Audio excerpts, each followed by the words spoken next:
Firstly, I'm Briony, as Clark said, and I'm here today to talk to you from image optimization. We're now talking about self-optimization, as in how to optimize your mind.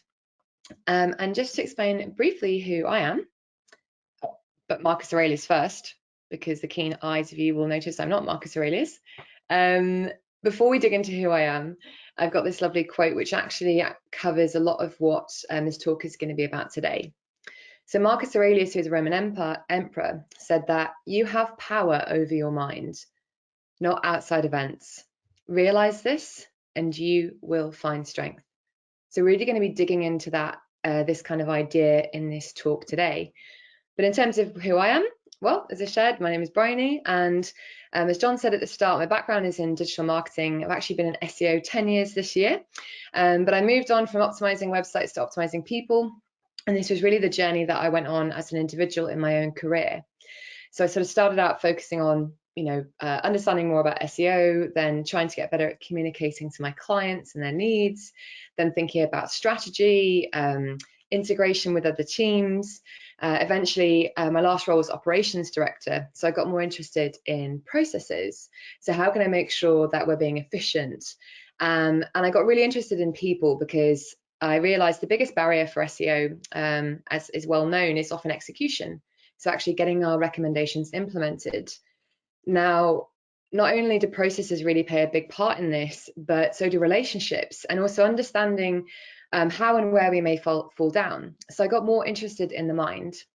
And actually, outside of work, I'm really passionate about meditation.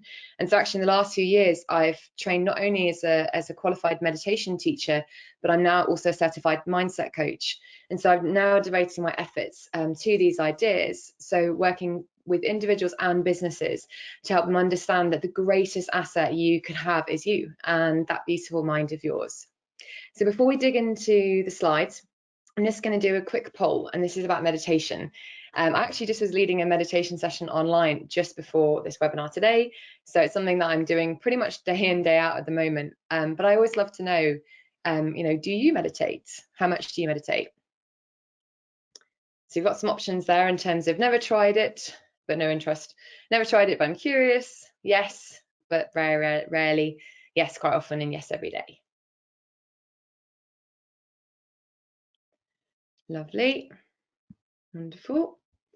Awesome. Okay, that's really interesting. So it's quite a unsurprising split in terms of yes, very rarely. The majority of people I know have tried it. For those that have never tried it and not interested, hopefully by the end of today, you will be a bit curious. But this talk is not really just about meditation. It's actually a talk about how, as I said, we can learn to optimize our minds. I don't know where my slides have gone off that poll. Just bear with me.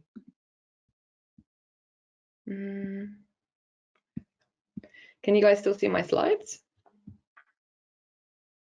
My slides. Just bear with me a moment. My slides aren't on my screen. Bear with me. It's always fun, isn't it, technology? 2 secs. I'm with you in a moment.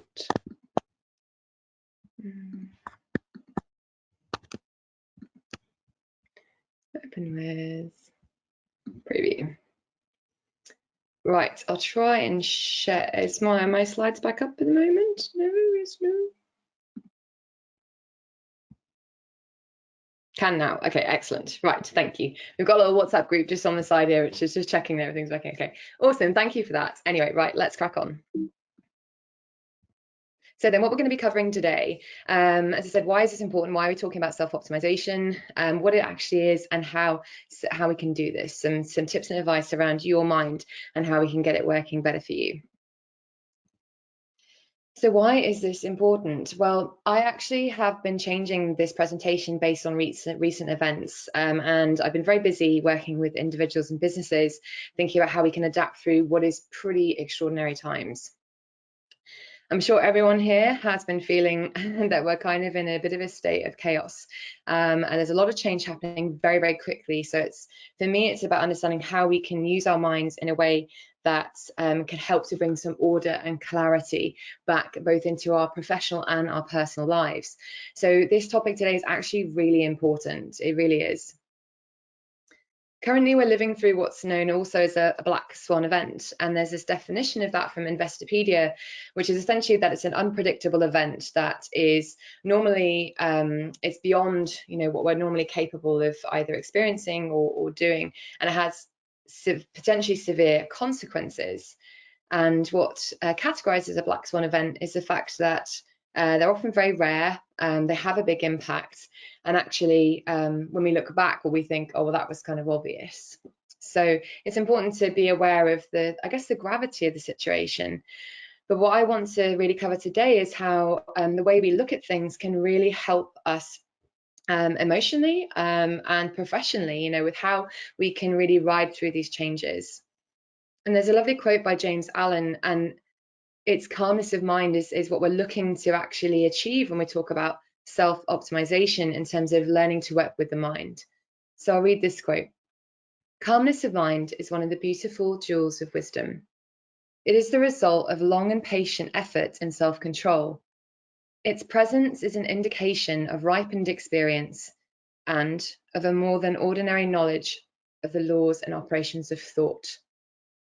So the more that we can understand how our minds work, the more that we can start to access that calmness, which is absolutely essential if we're going to make the right decisions for ourselves as individuals and as a collective. And another quote is from Stephen Hawking, and he said that intelligence is the ability to adapt to change. And obviously Pi Data Metrics, who are hosting this webinar, they're all about intelligence. I mean, heck, we're all on this call now, right? Because we respect intelligence, we're educating ourselves. And the more that you can educate yourself right now about your mind and how that works, you will be better equipped with the understanding that you need in order to adapt to these big changes that are happening. So what is self-optimization? Well, firstly, I'd like to position this around the world of work. So the world of work has obviously changed, not more recently, but just in general over the last 15, 20 years or so. And we've actually got here a slide showing the World Economic Forum and a study that they did where they interviewed several hundred employers to ask them what they thought were the top 10 skills needed. Now, they originally conducted this back in 2015, and then they asked them again in 2020. And that's what you can see here in this table. So on the left-hand side, we've got those top 10 skills that were more recently being listed as being essential for what is known as the fourth industrial revolution, which we're living through right now, and then what they were back in 2015. Now, what can be interesting when we look at this table and look to compare them is the emergence of things like critical thinking popping up in position 2. We've got complex problem solving at 1, but then critical thinking and creativity. Well, if we look at 2015, creativity was all the way at the bottom at position 10. And actually, as you can see in the background of this slide, there's a chessboard. And the reason for that is I went to a cybersecurity conference a couple of years ago, and Garry Kasparov, who's a Russian chess master, he was famously beaten by IBM's supercomputer Deep Blue at playing chess. And as Clark was talking about AI, and thinking about how revolutionary that is for search engines and for our lives as a whole, well, Garry Kasparov in this talk was sharing the absolute importance of human creativity and ingenuity as being an integral part of the success and future of AI. So it's really not a case of us sitting back, let the machines take over. It's like, no, we're needed now more than ever to play a part. And our emotional intelligence, which also features there in position 6, that's so important. And you know what? I feel like with the events that are happening right now, emotional intelligence is going to bump right on up, because our ability to know what is going on inside of us, to know how we are feeling, and to be able to govern and manage our emotions and to be able to lead other people at a time like this is so important. So the point here is the world of work has changed, and it is probably changing even more right now with everyone moving to working from home, working online. So we really want to think, well, what skills do we need? And a lot of these skills here, you'll notice that they're more these innate qualities, or what we also might call soft skills. And for me, self-optimization is about bringing more of that to the surface. It's not about, although we need things, for sure, we need the technical knowledge and the skills that Clark was talking about in terms of image optimization, but you need to be able to know how to manage yourself day to day if you're going to be able to make good on the knowledge that you have.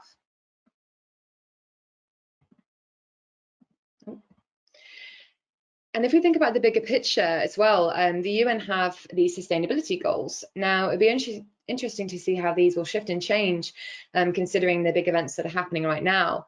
But when I also talk about self-optimization, it does connect to these big goals. So it's thinking about our health and well-being, physical, mental, and emotional. It's knowing that if we're able to have that good physical health, that good mental health, then the chances are we're going to be not taking sick days. We're going to be productive and focused and motivated, engaged at work.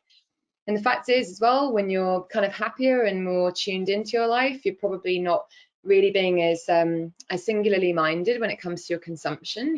People tend to be a little bit less me and consuming a lot.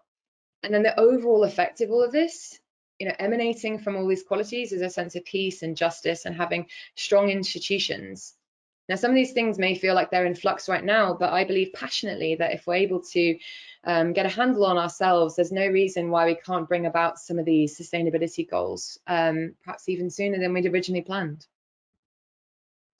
But for me, it does all start with the mind, because we can't get away from the mind. It's the way we experience the world. It's the lens through which we see everything. So we need to start to have an understanding of what that really is. So let's go into that together now. For the sake of this model, we're going to talk about having two parts to our mind, our conscious mind and our subconscious mind. And I've got an iceberg there for a reason, so we'll come back to that. Got a lovely man meditating in a field here. So let's say we've got our conscious mind, which we can also call our intellectual mind. So right now I'm engaged with your intellectual mind. You're sat listening to me. And our conscious mind is also objective. So we have the ability to, you can listen to me and you can decide like, do I believe this? Do I not? So you can rationalize and use those faculties. So for the sake of argument, let's say our thoughts originate in the conscious mind. We also have the subconscious mind, which we can also refer to as our emotional mind. Now, this is a lot more subjective, so things are a lot more relative for the subconscious mind. And for the sake of this model, let's say that our feelings reside there. So our emotions, our awareness of our emotions really does come from the subconscious. And then we have the body, which we can also consider to be an instrument of the mind, because the body follows through with actions based on whatever it is that the mind instructs it to do at both a conscious and a subconscious level. But I wonder, which part of the mind is more in control? Is it our conscious or our subconscious if we have these two parts? We're going to go into this now and have a little fun exercise for you all, which you can all take part in. If you've got anything in your hands, if you could just pop them down on the side for a moment. And I'll invite you to please fold your arms across your chest. So I'm doing the same thing now. And then I'd like you to please do it the other way around, so the other arm. And I've practiced doing this, so I can kind of do it. But hopefully for a majority of you are going, what? And you're getting all confused and maybe doing some weird dancing. The first way round is your subconscious mind. You have that programmed. That is a regular action you do all the time. The other way, you're needing to engage your conscious mind to think about it, and then you do it and it feels weird. It feels weird because it's going against your programming. And this is just one example of basically by the time you're 35 years old, nearly all of your thoughts, feelings and actions are actually programmed into the subconscious mind. Because whatever you do on a regular basis, it becomes just part of your programming. Our bodies want to save us energy. So if we do anything on a regular basis, it just gets programmed into the subconscious mind. So that way, you don't have to think about it. It just is a subconscious action. It just happens. So it's highly efficient. But the problem here is all sorts of crap, pardon my words, but can get impressed upon the subconscious mind. So we can end up with all sorts of unhelpful programming. It's like a website. Over time, if you're not taking care of that site and doing a good job to optimize it, just gradually over time, all sorts of crap is going to build up. And we really want to learn how to optimize our websites and optimize ourselves. We're exactly the same. So in terms of how we are programmed, from a young age, age 0 to 7, our subconscious mind is totally open. So we receive a lot of programming then. You also receive some within your DNA. It's also why we look so much like our biological parents. And then we're also imprinted upon by our peers and society at large as well. And what this means is that we have our programming or our sets of paradigms, and very rarely do they change once we hit a certain age, unless there's a big emotional impact. And what I mean by that is some big event happening that causes a big emotional response. And what's happening in the world right now will be for sure shifting many people's paradigms. So ultimately, when we're thinking about self-optimization, it's not about like hustle culture or like working harder or just like being better or stronger in some way. It's knowing that it starts with your thoughts. And so often we're focused on action, but really we're just dancing around on the tip of the iceberg, because our mindset, our thoughts, our feelings, our actions that together make up our mindset, that is huge. That has enormous sway ultimately over our action. So we need to, if we want to do things differently, we have to get to the source, which is our mindset, which is our thoughts and our feelings, rather than always trying to change our action. And I love Dr. Joe Dispenza, who is a scientist who is very passionate about meditation. He does a lot of workshops. I've been to his workshops, and he loves to study people when they're in states of meditation to understand what's going on in the mind and body when we meditate. And he says that the mind is a record of our past experiences. So essentially, whatever's happened to you in the past is probably going to dictate to you how you then view and react and respond to those situations as they arise. So it's really important that you know how you are programmed and that you have an awareness of your past experiences. This isn't necessarily about therapy. It's about understanding, how did I get to where I am today, and what or how has shaped me in the past, and knowing that you can decide how you want to shape yourself moving forward, even if you can't change the past. So I'd really love for you to get curious and to ask yourself, questions like, what are you feeling right now about what is happening for you personally or professionally in the larger context of these big changes we're seeing? Because ultimately your programming is going to be dictating your thoughts, your feelings, and your actions. So we really want to be aware of our programming, just like you would do for a website. You'd want to have an understanding of the CRM or the programming language that we're dealing with, or some of the issues or the hiccups or we want to know where we're at so that we can decide what steps we need to take in order to optimize. So I'd love for you to think about, how are you feeling right now? But more importantly, how do you want to feel? So if you're feeling uncertainty or fear or anxiety, that's okay. It's very human emotions. What we want to do is not to dwell in that space for too long and actually focus on how we want to feel. We want to feel calm and centered, motivated and inspired. Of course, we need to be aware of the reality of the situation, but we really don't want that to overwhelm us. Otherwise, we're not capable of making the right decisions for us. So being aware of the information age that we live in, so the fourth industrial revolution is also the information age. Now, I hadn't actually changed the slide from an original presentation, but this is really relevant now because the amount of information we have available to us, it's like with great power comes great responsibility. And we do need to make sure that we are using this information in a responsible way, not only for how we're making decisions, but how we feel. Because if we are constantly bombarded with messages about what's happening in the world, it can be overwhelming. Earlier, Clark said in his presentation, that we're not good with lots of data and under pressure.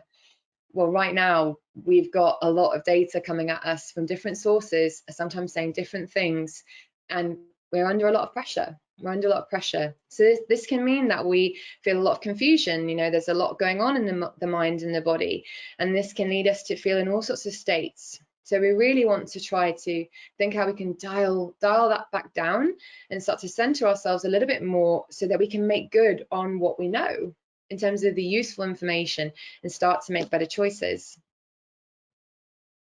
There's another phenomena that we need to be aware of when we're talking about the knowing-doing gap, self-optimization, and that is the knowing-doing gap. So essentially, the fact that often in life, we don't do what we know how to do.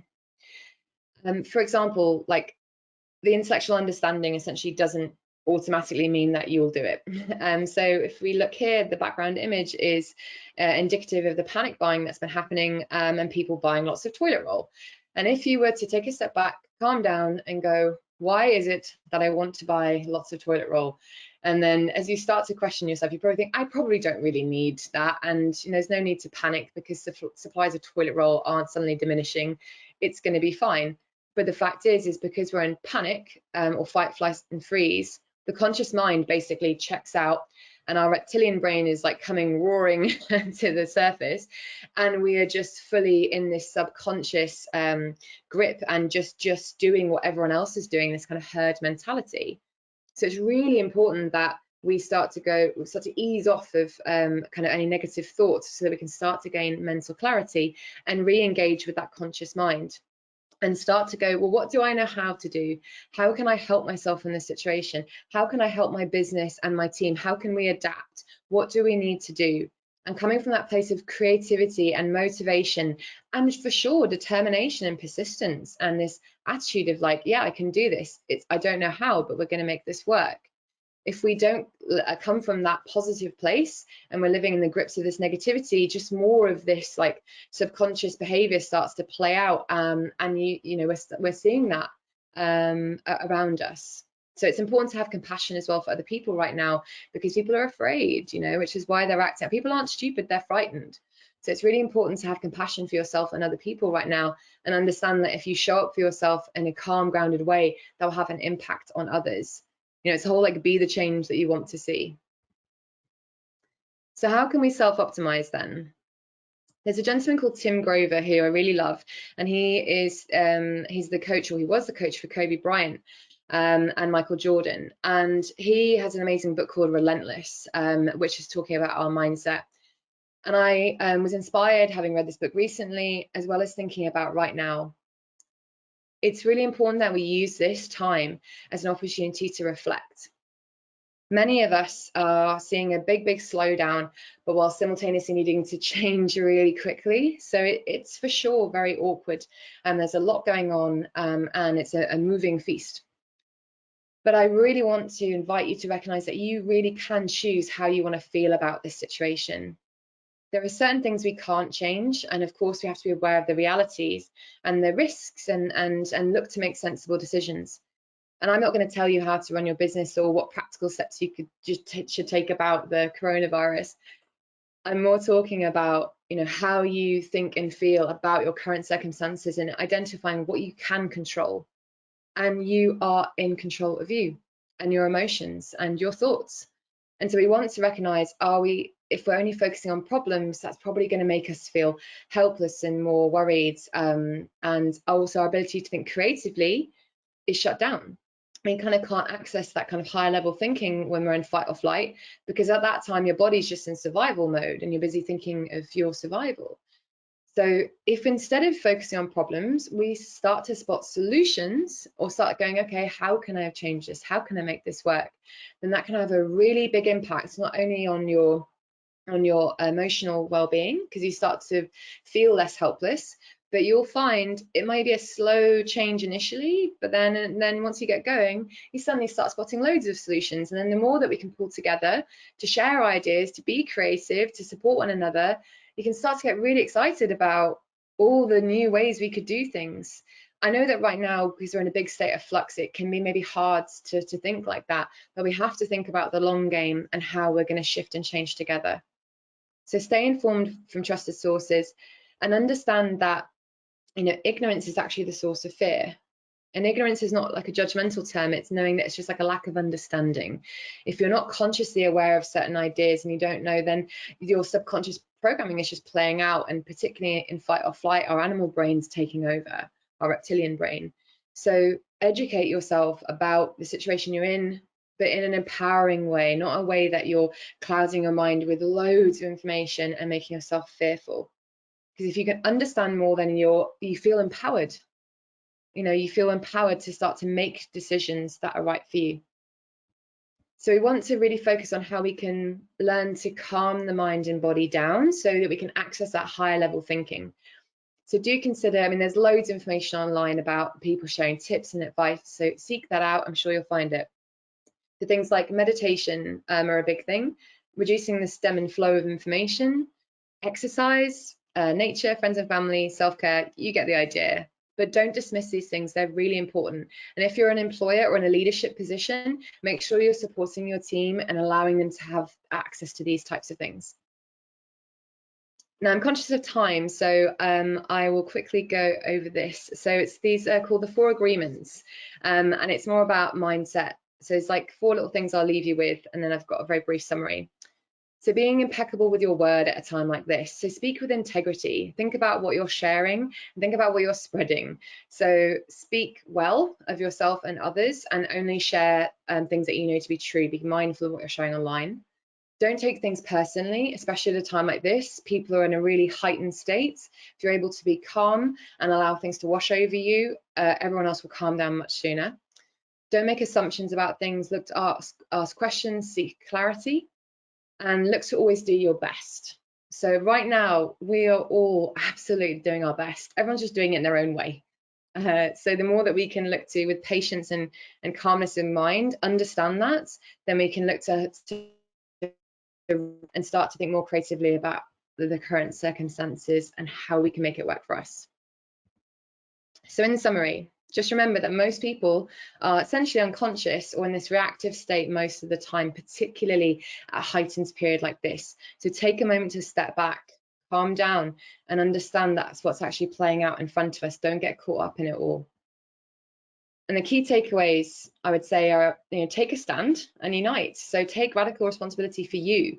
Decide how you're going to face into these challenges, and just know that we're essentially all in this together. Gain an understanding of how your mind works and also how you best work and how you can either self-soothe or look to shift out of things like fear and anxiety. And ultimately look to make a shift to that higher level. Now is the time to see how we can be much better, how we can improve and make and do things differently in this world. Because ultimately, although this is a black swan event, I believe it's a paradigm shift. It's a chance for us to do things differently and better. So I'd invite you to actually be the architect for the own future that you do want for you and your community and your business. And the quote I'll finish on is from James Allen again, and it's part of that same quote I shared at the start. Keep your hands firmly upon the helm of thought. In the bouquet of your soul reclines the commanding master. He does but sleep.